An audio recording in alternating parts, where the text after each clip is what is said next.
1। बाकी को वैसे ही करना है, बाकी संख्याओं को कुछ भी नहीं करना है। ऋण 3, यहाँ पर भी x है, यहाँ भी मैं लिखूंगी 18/5 ऋण 2।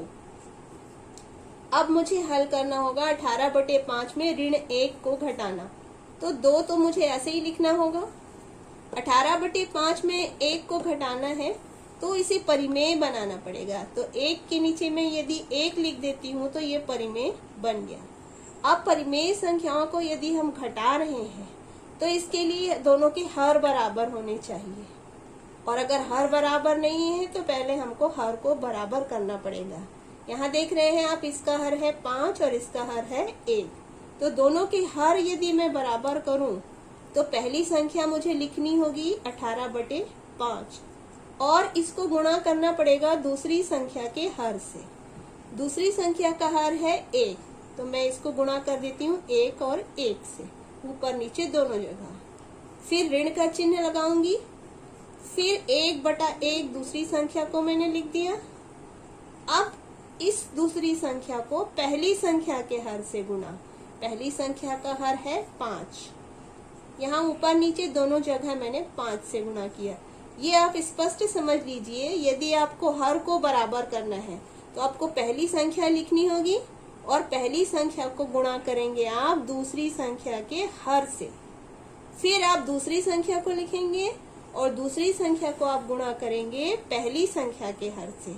ये प्रोसेस आपको घटाने में आसानी रखेगा। और ये फिर आप -3 लिख दीजिए, यहाँ पर भी आप वही काम करेंगे। ये 2 को परिमेय बनाने के लिए आप 1 लिख सकते हैं, यहाँ भी आप हर बराबर करेंगे तो पहले आप पहली संख्या लिखेंगे 18/5 गुणा का चिन्ह, और दूसरी संख्या का हर है 1, तो आप इसको 1 से गुणा कीजिए, फिर आप ऋण का चिन्ह लगाइए, दूसरी संख्या आप फिर से लिख लेंगे। अब इसको गुणा करेंगे पहली संख्या के हर से, गुणित 5, ये आप ध्यान रखेंगे। अब फिर आपने लिख लिया 2, 18 का गुणा 1 से तो हो गया वो 18, 5 का गुणा 1 से तो वो हुआ 5, ऋण का चिन्ह ये आपने लिख लिया। 5 का गुणा 1 से तो 5, यहाँ नीचे भी 5 ही आएगा।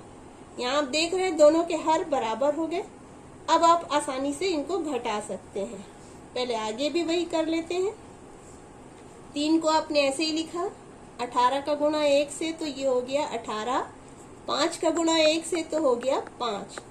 अब यहाँ देखिए 2 पंचे 10 और 5 का गुणा 1 से तो 5।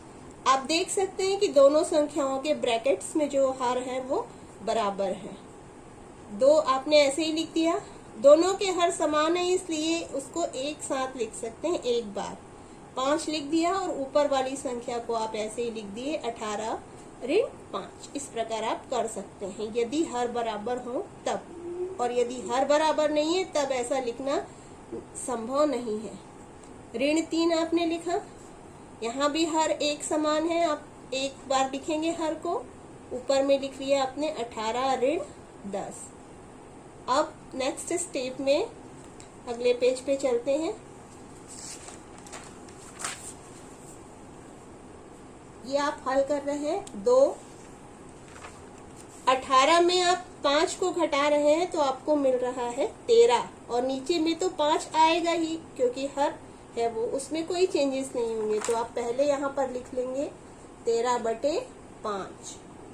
फिर आपने ऋण का चिन्ह लगाया, फिर आप 3 लिखेंगे और 18 में आप 10 को यदि घटा रहे हैं तो आपको मिल जाएगा 8।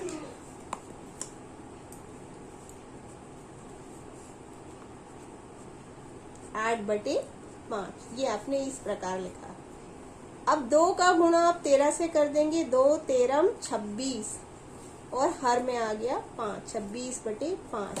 3 का गुणा 8 से कर देंगे तो वो हो जाएगा 3 8 24/5। अब आप इन दोनों को घटाएंगे, दोनों के हर समान हैं, उसको एक बार आप लिख सकते हैं नीचे में 5, ऊपर में आप लिख दीजिए 26 ऋण 24। 26 में आप 24 को घटाते हैं तो आपको मिलेगा 2, और नीचे जो हर है वो आप ऐसे ही लिखेंगे 2/5। ये आपने लेफ्ट हैंड साइड को हल किया तो आपको मिला 2/5।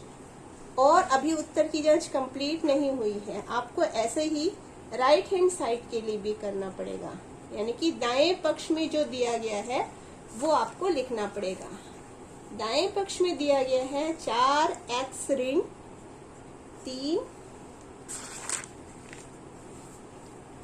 धन 5x ऋण 4, ये दाएं पक्ष का क्वेश्चन है।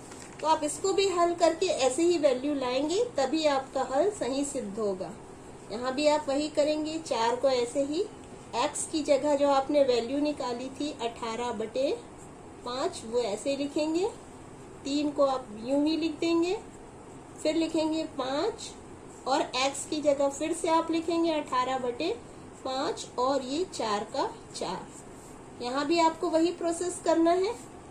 3 को परिमेय बनाने के लिए बटे के नीचे 1, 4 को परिमेय बनाने के लिए बटे के नीचे 1 लिखेंगे। अब दोनों के हर बराबर नहीं है, हर बराबर करने के लिए दोनों को एक दूसरे के हर से गुणा, इसको गुणा करेंगे 1 से और इस पूरे को गुणा करेंगे 5 से। फिर आप लिखेंगे धन 5, इसमें तो कुछ चेंज नहीं करना है। फिर लिखेंगे 18/5, इस पूरे को गुणा करेंगे 1 से।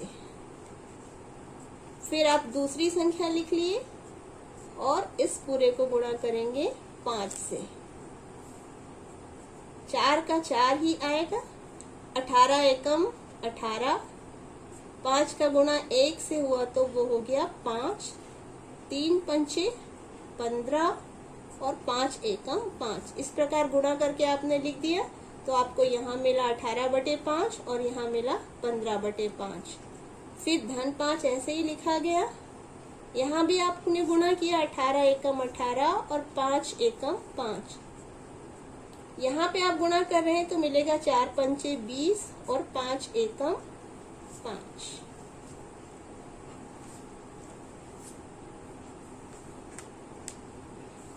अठारह में से 15 आप घटा रहे हैं तो आपको मिल रहा है 3/5 और ये 5 का 5 ही रहेगा। 18/5, 18 में से ऋण 20 घटेगा तो आपको यहाँ पर मिल जाएगा -2। यहाँ पर हमें मिला है ऋण 2। ये ध्यान दीजिए आप, 18 छोटी संख्या इसलिए लग रही क्योंकि ये धनात्मक है और 20 जो है वो ऋणात्मक है। घटाते समय आप जो बड़ी संख्या नजर आ रही है उसमें छोटी संख्या को घटाएंगे। 20 में से आपने 18 को घटा दिया तो आपको मिल गया 2, लेकिन चिन्ह लगेगा ऋण का, क्योंकि बड़ी संख्या जो आ रही है नजर उसके सामने का जो चिन्ह है वही आपको यहाँ हल में लिखना पड़ेगा। इसको आप ध्यान दीजिएगा। यहाँ पे मिला है 4 गुणित 3 यानी कि 12/5,